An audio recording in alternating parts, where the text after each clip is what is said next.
Expertise is quite interesting. I have a different take on expertise.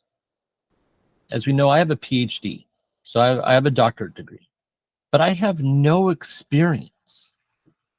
All I meant is that I did research and wrote papers, right? So my expertise is just that I've been citing my sources.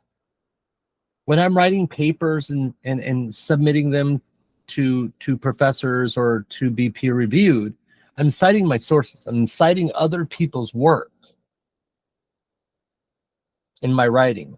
So if you ever go to like PubMed and you read someone's research, you'll see they're always, quoting someone else's thing. That's because someone else already did that. Citing that source is like, hey, I don't need to go deep into this because we already know this. It's kind of like what schema does, you see. We're using this defined term that we're pointing at Wikidata or Wikipedia, right?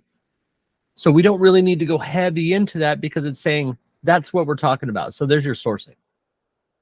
So even though you may not be, you gain your expertise by showing that you're doing proper research. I honestly believe that. If you're citing your source, you're coming off as an expert. Doesn't mean that you have a PhD. Doesn't mean that you say, oh, I went to this university. Doesn't mean that you mention all this other stuff.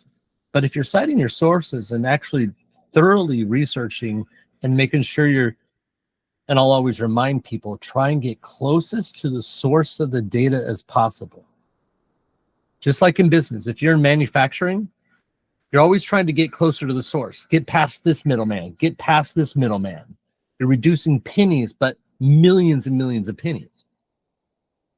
So you're doing the exact same thing when you're researching. You're trying to get closest to the source as possible, like find the original published article. If you're talking about something, go directly there.